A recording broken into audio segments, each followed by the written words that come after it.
She saw a girl in the park and said, "Daddy, that's my sister." He thought it was a game until he looked into her eyes. Subscribe so you don't miss new stories. Tell us in the comments what city you're watching from. The city breathed softly that Sunday morning, as if the concrete and steel of Manhattan had momentarily exhaled. Central Park lay bathed in golden light, the trees swaying gently with the early breeze, their branches trembling like hands trying to hold something fragile. In that hush, where even the pigeons seemed subdued and the joggers moved in slow rhythms, Michael Harper walked hand in hand with his daughter. Ellie, 5 years old and full of that peculiar blend of curiosity and silence that came from losing a mother too early, skipped lightly beside him. Her pink coat bounced with every step, curls bobbing in rhythm, but her face remained thoughtful, as if even her joy had learned to be quiet. Michael watched her, always watching her, not out of habit, but out of a kind of devotion that bordered on guilt. Every Sunday, they came to this park, walked the same paths, sat on the same benches, shared the same snacks. To the outside world, Michael was a powerful man with a perfectly rehearsed life. But within him, there lived a man still holding on to the ghost of a woman and the thread-thin bond with the daughter she left behind. He had tried to build something steady for Ellie in the ruins of Kira's absence. After her death, everything he had once believed about control and order had collapsed into the chaos of grief. The company thrived. Harper Holdings didn't falter, but Michael no longer cared for boardrooms and numbers. Ellie became his anchor. Every routine, brushing her hair, tying her shoelaces, preparing her breakfast, was his way of speaking to a world that no longer listened. They passed the usual landmarks, the ornate stone bridge, the duck pond, the vendor with sugared almonds, the same faces, the same rhythm. And then, suddenly, Ellie stopped. Michael felt the tension before he even saw where she was looking. Her hand slipped from his grip, her eyes fixed on something ahead with an intensity that unsettled him. She didn't speak right away, but he followed her gaze instinctively. By the old marble fountain, nestled under the arched limbs of a maple tree, sat a little girl. Her dress was pale and faded, the hem fraying like old ribbon. She was perched on the edge of the bench with her knees pulled up, hugging a tattered children's book as if it were a treasure. Her shoes were scuffed, her hair an unkempt halo of dark curls, and she stared out into the park with a stillness that was not natural for someone so young. Michael might have turned his eyes away. After all, New York was filled with strange intersections of wealth and want. But then he saw it. Her face. More precisely, something in her expression, the way her brows furrowed in thought, the tilt of her chin, the way she pressed her lips together. It was Ellie. Or rather, it was as if Ellie had split in two, and one half sat here with him, and the other sat by that fountain, folded into herself. He didn't realize he'd stopped breathing until Ellie finally whispered, her voice low and trembling with certainty. Michael didn't respond. Something in his chest clenched, the kind of instinct that doesn't come from logic but from blood. He tried to shake it. Perhaps it was coincidence, a trick of light, a projection of his own fears. But Ellie remained still, staring at the girl as if tethered by an invisible thread. He watched the girl more closely now. She was not playing, not looking around, not doing anything typical of her age. She seemed contained, composed in a way that only children who have learned to be small can be.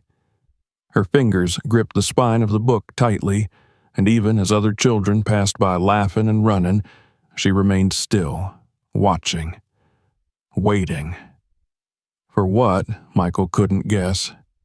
They stood for a long moment, the three of them in silent orbit, Ellie, the girl, and Michael caught in the gravity between them. Then, carefully, almost hesitantly, Ellie took a step forward. Michael followed. As they approached, the girl lifted her eyes and saw them. Her expression didn't change. She didn't shrink back or smile. She merely observed them as though evaluating whether they were safe. It struck Michael as profoundly unnatural, that kind of guardedness in a child. She looked, for lack of a better word, tired. He stopped a few feet away, unsure of what to do. He studied her face. The resemblance wasn't superficial. It was in the structure, the way her cheeks curved, the dimple that showed when she blinked in surprise, the uncanny match in eye color. Ellie and the girl could have been twins separated by a year. The thought sent a shiver down his spine. Michael asked the girl her name. She said it was Rose. Rose. The name settled over him like a weight. It was simple, pure, and impossibly familiar. She told them that her mother was at home, sleeping because she was sick. She'd come out because the kitchen was empty again and there was nothing to eat. Michael asked questions gently, tentatively, trying not to intrude, but he needed answers about where she lived, about her mother, about why this child seemed so eerily tied to his own. And then she said it. Her mother's name? Anna Bennett. The name hit him like a stone thrown through glass. He knew it. Not from personal life, but from his past as a CEO who had once dismissed a quiet woman after a minor company error. She had worked at Harper Holdens, not long, just under a year. She had been shy, always early, quick to apologize. He hadn't thought of her in years, and now her daughter sat before him alone, hungry, and with eyes that matched his child's. The possibility was like a tide rising too quickly. 6 years ago, there had been rumors, a misfiled report, a disgruntled junior manager pointing fingers. Anna hadn't defended herself. She'd simply accepted the termination and left. He hadn't asked questions. He hadn't even met with her personally. His assistant had handled it. He remembered now, a vague recollection of flagged emails he had never opened. One with a subject line that included the words important, personal. He deleted it in a haze of board meetings and contracts. Ellie sat next to Rose now, offering her a granola bar from her coat pocket. Rose took it, hands shaking slightly, and bit into it with such care it nearly broke him. She wasn't greedy. She wasn't used to food being offered. Michael knelt beside her, observing not just the resemblance now, but the small things, the way she instinctively glanced around before chewing, the way she tucked her book into her lap like armor. He asked where she lived. She named a building in a part of the city known for low-income rentals and high eviction rates. Michael knew the place. It was far from safe, far from where a child should sleep alone. Something inside him shifted. He could no longer view this as coincidence. Whether it was guilt, instinct, or something deeper, he knew one thing. He could not walk away from this girl. He stood, offering her a gentle invitation to come with them, just for a meal, just for a warm place to sit. She hesitated, clutching the book tighter. Then, slowly, she stood. Michael lifted Ellie into one arm and placed a hand lightly on Rose's back. The girl flinched at first, unused to contact, but didn't pull away. As they walked out of the park, the city continued to hum around them, unaware of what had shifted. Behind them, the fountain kept running, its water catching the morning light like broken glass. Ahead of them stretched the wide boulevard toward Midtown, toward questions, toward memories, toward something that felt dangerously like the truth. He did not know what he would find, But he knew that the course of his life had bent sharply, irreversibly, in the moment his daughter had pointed toward a stranger and said words that would echo forever in his mind. "That's my sister." And something in him believed it might be true. The car ride home unfolded in a thick, contemplative silence. Michael sat with his eyes fixed on the shifting cityscape beyond the tinted glass, yet he hardly saw it. Rose sat beside Ellie in the back seat, her posture rigid, her small hands still gripping the worn book she had carried from the park. Ellie, ever the soul untouched by the weight of adult complexities, chatted softly to her, pointing out buildings and trees as though they were the markers of some shared adventure. But Rose rarely responded, answering with nods or quiet glances, as if uncertain whether this temporary warmth would last. Michael, seated in front, listened to the cadence of Ellie's voice and the silence of Rose's. He wondered how a child so young could carry herself with such restraint. There was something unnerving about how composed she was, how much of herself she kept hidden behind her eyes. It wasn't natural, not for a 4-year-old, not for anyone. Back in the penthouse, the contrast struck Rose immediately. The soaring ceilings, the polished floors that caught the afternoon light, the expansive windows that looked out over the city. This was not a place she could comprehend as real. She paused at the threshold, uncertain, her eyes wide with caution. Michael noticed. He knelt beside her and gently urged her forward with a hand that hovered, never quite touching. Rose obeyed but hesitated with every step, scanning the space as if mapping it in her mind to make sense of it. Ellie ran ahead, excited to show her room. Rose followed slowly, her shoulders still tense. When they entered the bedroom, bright, warm, filled with stars on the ceiling and shelves overflowing with books and toys, Rose stood perfectly still. She didn't reach for anything. She didn't speak. Instead, she stared at a small stuffed bear on the bed, as if unsure whether she was allowed to even look at it. Michael stood in the hallway watching them, a strange ache settling in his chest. Ellie grabbed 2 dolls and sat cross-legged on the carpet, motioning for Rose to join her. Hesitantly, Rose sat, her back straight and legs tucked neatly beneath her. She held the doll the way one might hold something borrowed, something fragile. In the kitchen, Michael moved mechanically, assembling a snack plate of fruit and crackers. It was too early for dinner, but Rose looked like she hadn't eaten properly in days. When he returned, both girls were seated together, Ellie speaking animatedly about her favorite book, and Rose listening with that quiet intensity that seemed far too practiced for her age. Michael handed her the plate. She looked up at him with unreadable eyes before accepting it. She picked up a strawberry and bit into it with such care it made him want to leave the room. There was no greed in her manner, only restraint. A kind of practiced smallness, as if she had learned how to take up as little space in the world as possible.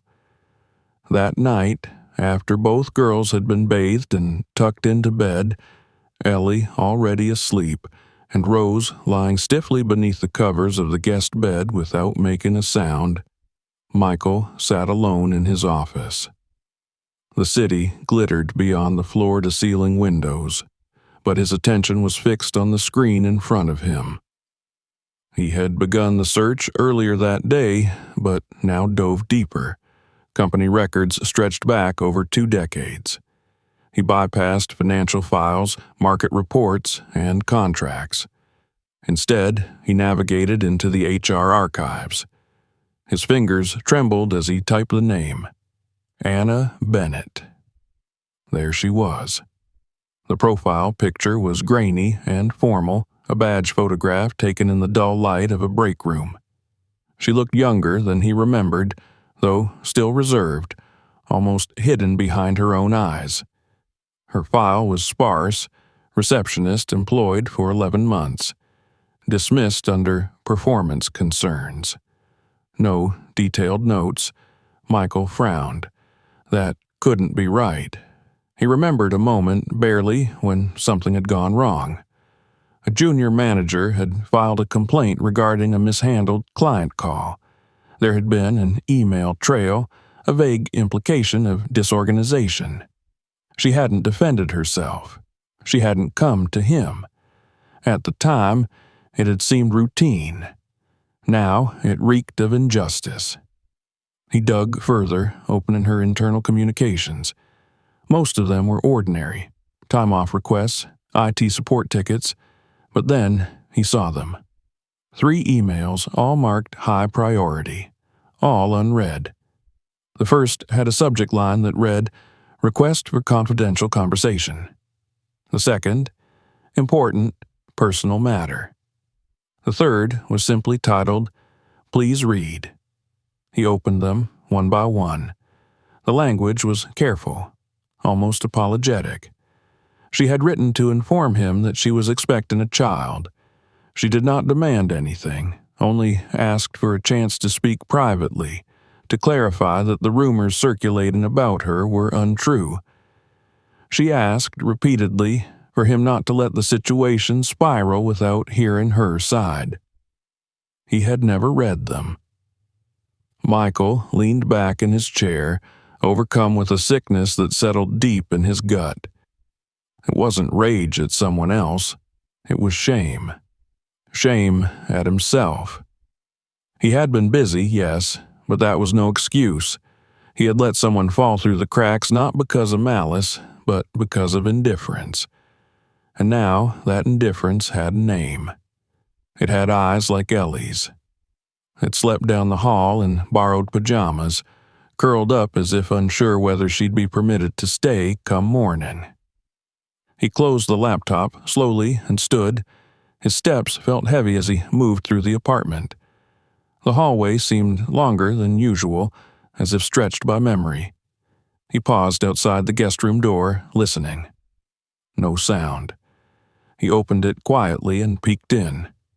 Rose was awake, lying on her side, eyes open in the dark. Her book was tucked under her pillow like a talisman. She didn't move when she saw him. She only watched. And for a moment, Michael felt like a trespasser in his own home. He left the door slightly ajar and returned to the living room, unsure what to do with the enormity of what he had just uncovered. He sat down on the couch, his hands pressed together, forehead resting against them. The city outside blinked and buzzed, uncaring. But inside this apartment, something had changed irrevocably. The next morning, he made the decision. He would request a paternity test, not because he didn't believe it, but because he needed the confirmation. Not for him, for Anna, for Rose, for everyone this would touch. The process was discreet, a private service that handled such matters with sensitivity. Samples were collected quietly, and the waiting began. Days passed in a haze. Rose remained with them, slowly thawing. She began speaking a little more, responding to Ellie's constant invitations to play. She asked questions with tentative curiosity, about the kitchen appliances, about the view, about the stars on the ceiling. But she never called him anything. Not Mr., not Michael, and certainly not Father. Michael didn't expect her to. When the results arrived, he sat alone in his office again. The envelope was heavier than paper should feel. He opened it slowly, unfolding the document with deliberate care. His eyes scanned the clinical language until they landed on the numbers. Probability of paternity, 99.98%. There it was, irrefutable. He exhaled, but it wasn't relief. It was something harder, something closer to grief. Not at the child, or the result, but at what had been lost. At the 5 years Rose had spent growing up in poverty, when he had been just across the city in abundance. At the birthdays he had missed, the scraped knees he hadn't bandaged, the lullabies he hadn't sung. He thought of Anna, somewhere in a run-down apartment, perhaps still sleeping, perhaps already awake and bracing herself for another day. He didn't know what she would say, whether she would slam the door or collapse into tears. He didn't care. He had to go. But first, he made a phone call. He reached out to a discreet charitable network that specialized in anonymous support. He gave them an address. He requested a delivery, groceries, medical supplies, hygiene items, and toys. No notes, no logos, just relief. Quiet and immediate. That evening, Rose and Ellie built a tower of blocks in the living room. It was lopsided, colorful, impossible. When it collapsed, they both laughed. The sound filled the space with something new, not joy exactly, but hope, fragile, bright. Michael watched from a distance, not ready to join, not yet. He still had to face Anna. Still had to say the words she had once written to him and never heard back. "I'm pregnant." He had ignored her then. He wouldn't ignore her now. The next morning arrived with an overcast sky and a heaviness in the air that mirrored the weight pressing down on Michael's chest. He moved through the apartment with quiet deliberation, packing a small bag with fresh clothes for Rose and tucking in a soft toy Ellie had chosen, insisting that her new sister should never go anywhere without something to hug. Michael didn't have the heart to explain that the girl he had only just begun to accept as his daughter had likely learned how to fall asleep without comfort a long time ago.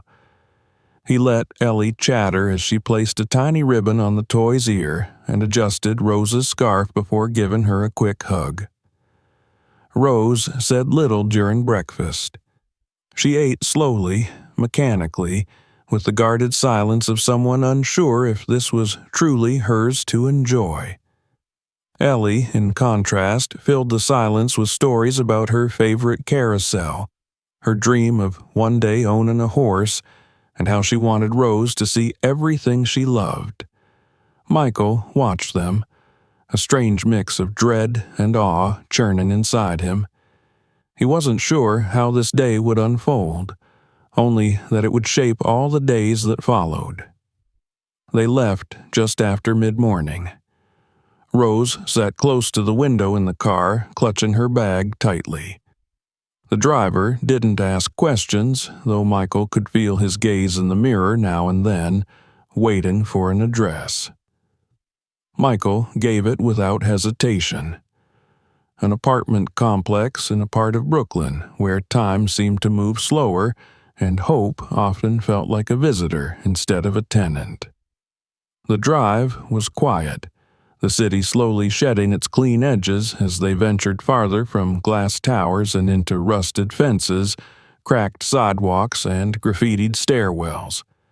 Rose's expression didn't change, but her grip on the bag tightened.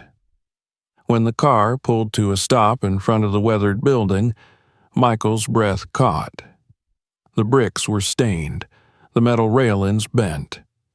A child's broken tricycle lay on its side near the steps. He stepped out first, then helped Rose from the car. She didn't smile, didn't speak. She simply looked up at the building with an unreadable expression, as if unsure whether she was returning home or returning to something else entirely. The stairwell smelled of dampness and disuse. Each step groaned underfoot. Michael carried the bag, keeping Rose close as they ascended to the second floor. He found the door, apartment 4B, and hesitated for a moment before knocking. From inside came the slow shuffle of footsteps. The door opened, just slightly, the chain still locked in place. Then he saw her. Anna Bennett stood in the dim crack of the doorway, her hair pulled back in a tired knot, her skin pale with the sheen of someone who had been pushing through illness for far too long. Her eyes, however, were clear. They widened in recognition, but no other emotion crossed her face. Not yet. Michael didn't speak. He couldn't. His throat had closed around whatever apology he had rehearsed. Anna unlatched the chain slowly and opened the door fully. Her gaze swept down to Rose. The little girl dropped her bag and ran into her mother's arms, burying her face in the curve of her neck. Anna knelt, pulling her close, and held her like someone reassembling a part of themselves. When she finally looked back at Michael, her expression had hardened. He stepped inside only when she motioned him in. The apartment was dim, cluttered but clean, with signs of both survival and pride scattered across each surface. A folding table doubled as a dining area, books were stacked in corners, and a faded quilt lay across a threadbare couch. In the corner stood a portable heater humming quietly, the only warmth in the room apart from the fragile reunion unfolding before him. Anna didn't invite him to sit. She didn't offer tea or pretend civility. She stood with her arms folded, shoulders taut, and waited for him to speak. Michael told her what he had discovered, the emails he had never read, the records he had finally uncovered, the truth he had refused to see 6 years ago. He didn't excuse himself. He didn't explain it away with busyness or distraction. He told her plainly that he had failed her. She said little at first. Her face remained unreadable, her body still. But when he asked the question, if Rose was his daughter, she nodded once without hesitation. Then, slowly, she told her side of the story. She had discovered the pregnancy after being let go. She'd tried to reach him, sent emails, left voicemails that were never returned. When silence became her answer, she stopped trying. Alone, frightened, and unemployed, she had made the choice to raise the child without expectation. No demands, no threats, just quiet resilience. She had moved into smaller apartments, taken temporary jobs, and done everything she could to protect the one piece of joy life had granted her amid loss. Michael listened without interruption. Shame clawed at him with every word. When she finished, he didn't beg or plead. He simply asked to be allowed to help. Anna looked at Rose, who now sat quietly on the couch, flipping through a book with one hand curled around her toy. Then she looked back at Michael. She didn't say yes, but she didn't say no. He left an envelope on the counter before he went. It wasn't money for forgiveness. It was food, rent, medicine, what Rose needed. He didn't know if she would accept it. He only knew he had to try. As he walked back down the hallway, the weight in his chest deepened, but so did something else. A flicker. A beginning. Hope, perhaps. Or the memory of what it felt like to do something right. The next day, Michael returned. He brought groceries this time, nothing flashy, just fresh produce, pantry staples, and the small things he had seen Rose enjoy. He didn't linger long. Anna accepted them with a nod, not warmth, but not refusal either. He returned again the day after that, and again. Each time, he brought something different. A storybook, a warm coat, a box of crayons. Sometimes Rose was there to greet him. Sometimes she stayed in her room. Anna remained cautious, always watching, but she began to speak more, not of the past, not yet, but of the present. How Rose had taken to drawing stars. How she liked the taste of apple slices dipped in honey. How the school nearby had a waiting list, but Rose didn't mind because she liked learning at home. Michael listened, and never once did he ask for more than what she chose to give. One afternoon, Anna came to him. She had been thinking about working again, she said, not out of desperation, but out of desire. She had always loved baking. It was the one space where she felt in control, where precision met patience, where sweetness could be coaxed out of simple things. Michael offered her a space. quietly, gently. A partner company had an opening in a small bakery. No publicity, no favors, just an opportunity. She accepted, not as a gift, but as a start. Rose, meanwhile, began spending more time with Michael and Ellie. Their bond deepened in ways that words could not quite capture. They played in the living room, built castles from couch cushions, watched cartoons curled beneath the same blanket. Rose never asked to go home early. She began to hum softly when she thought no one was listening. One evening, as Michael helped her stack blocks, she looked up at him. Something in her expression softened, and then, without thought, she whispered a word that hit him like a tidal wave. She called him Dad. He didn't respond, not out loud, but his hands trembled as he reached for another block. His eyes met Anna's across the room. She had heard. She had felt it too, and in her face, for the first time, was not suspicion or fear. It was something else, the beginning of trust. The following days unfolded with quiet changes. Anna began visiting the apartment with Rose, not just to pick her up, but to stay, to share a meal, to laugh at Ellie's jokes, to sit on the couch without folding her arms. They began to exist in the same space, not as strangers, not as adversaries, but as something resembling a unit. They were not a couple. Not yet. But they were something new. Something not yet named. Something they were both learning how to be. And that, for now, was enough. A full year had passed since that quiet Sunday in the park when Ellie pointed with conviction toward a little girl on a bench and declared the impossible. What had begun as a strange ripple in the calm surface of Michael Harper's life had grown into a wave that reshaped everything it touched. The apartment in the sky, once echoing with absence, now hummed with the gentle noise of shared meals, pencil scribbles, pillow fights, and sleepy murmurs exchanged between two sisters who had found each other before anyone else dared believe they were meant to be together.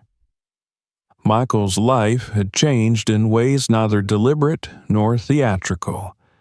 It hadn't unraveled with some grand announcement, but instead had shifted gradually, like the slow tilt of the earth welcoming a new season. He no longer rose before dawn to review market updates or schedule early calls with investors in Europe. Now, his mornings began with laughter at the breakfast table, syrup on fingers, and the careful tying of 2 pairs of shoelaces. Ellie and Rose had become indistinguishable in affection. Where one went, the other followed. Where one stumbled, the other steadied. They called each other sisters not as a novelty or an explanation, but as a simple truth. They had created a shared language of secrets whispered under blankets, drawings folded into each other's backpacks, and promises exchanged in pinky swears before bed. Theirs was a bond neither born of blood alone nor forged in duty, but grown like wildflowers, unplanned but rooted. Anna had grown into her own rhythm within this quiet reconstruction of life. The bakery Michael helped her open, nestled on a leafy street within walking distance of the girls' school, had become a haven for both her and the community. She had named it Clara's Garden, not for herself, but for the memory of the woman who had once been Michael's anchor and Ellie's guiding star. It was a gesture that surprised him, that softened something in both of them. The name glowed in soft gold above the door, and below it, the smell of warm bread and sugared lemon wafted into the street each morning, drawing neighbors in like moths to light. The shop became a second home for the girls, who would arrive after school still wearing their uniforms, dropping backpacks near the counter before running to the back kitchen to help Anna knead dough or dust pastries with powdered sugar. Rose took to the routines quickly, surprising Anna with her precision and care. Ellie, more exuberant, handled the customer window, making change with solemn importance and always slipping an extra cookie to children younger than herself. The bakery's walls became a canvas. On one was a collage of crayon drawings, hearts and houses, and stick figures labeled "My Family." One particularly large piece featured 4 smiling people under a bright yellow sun, with a dog that didn't yet exist but had already been named in secret. Anna never removed the drawings. She framed them. Michael had quietly stepped further back from Harper Holdings. He remained chairman, attended quarterly meetings, and kept his hand in a few projects he had long championed, but the empire no longer consumed him. He was home for dinner every night, packed school lunches with far too many apple slices, and read bedtime stories, often falling asleep with a child curled into each arm. It wasn't perfect. There were moments when trust wavered, when silence returned like a familiar intruder. Michael and Anna had not moved in together, nor did they make promises they weren't yet ready to keep, but they moved in tandem, co-parents, partners in everything that now truly mattered. They had carved out a space where forgiveness had room to grow, watered not by grand gestures, but by the small stubborn rituals of showing up. There were still moments when the past crept in. At the school's annual family night, as paper lanterns lined the courtyard and students ran beneath string lights with sticky fingers and flushed cheeks, Anna found herself standing beside Michael near the refreshment table. Ellie and Rose were performing a silly skit with 3 other classmates, giggling through forgotten lines and waving at their parents. It was during this moment of quiet joy that a voice drifted toward them from the crowd. A woman in a designer coat, balancing a cup of cider in one hand and a clutch in the other, glanced at Anna and said with a patronizing smile that carried too much familiarity, that it must be unusual for someone like you to be here.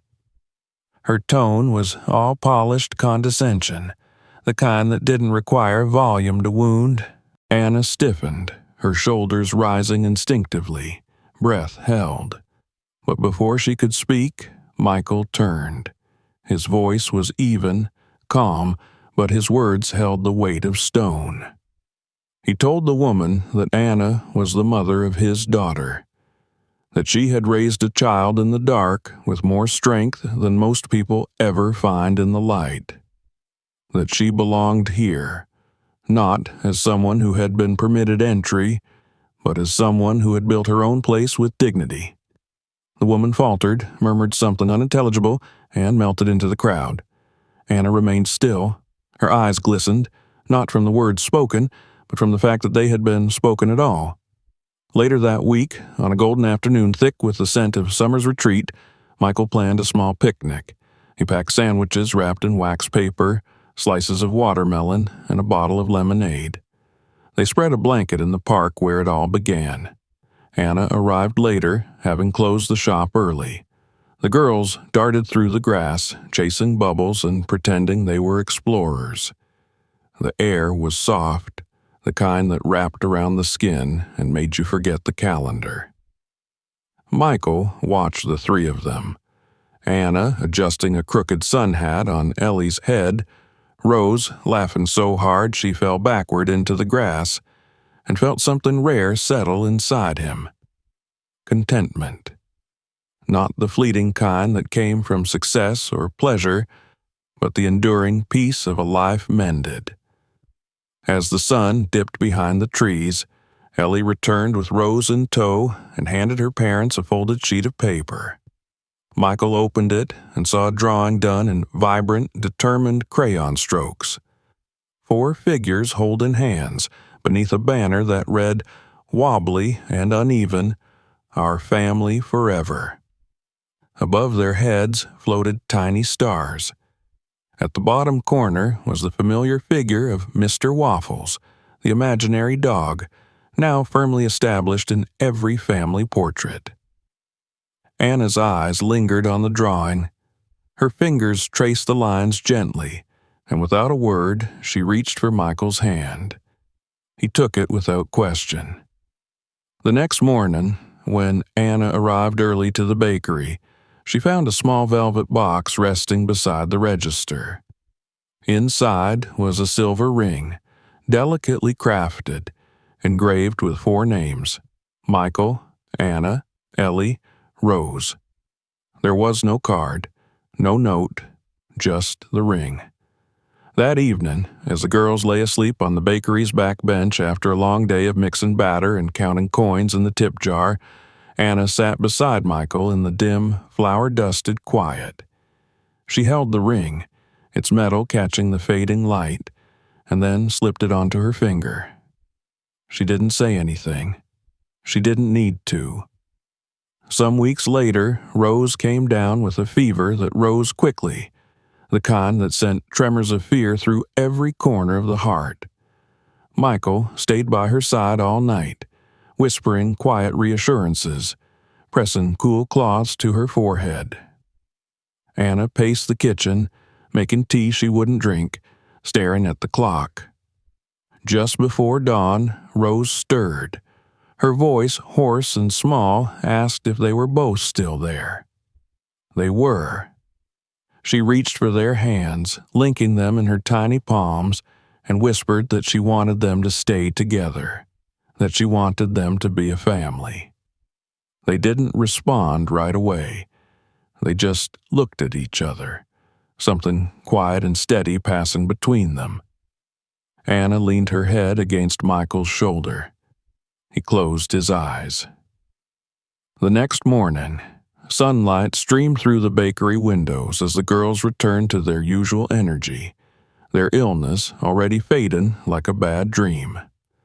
Anna turned to Michael and said she was ready. Not for perfection, not for a promise sealed in ceremony, but for the possibility of a life lived side by side, one day at a time. They moved into a house on a quiet street flanked with trees that blushed early in the fall. The yard filled with chalk drawings, the fence lined with flowers the girls planted from seed. Clara's garden thrived, as did the 4 lives now intertwined by chance, choice, and the slow, steady labor of love. On the 1-year anniversary of the day it all began, they gathered again in the park. This time not as strangers, not as a man unsure, a woman guarded, and 2 girls searching, but as something whole. They didn't need to say what they were. The drawing said it for them. A family. Forever. If this story touched your heart, don't forget to subscribe for more soul-stirring tales. Watch our next video for another powerful journey. And if you know someone who needs a reminder of what family truly means, share this video with them today.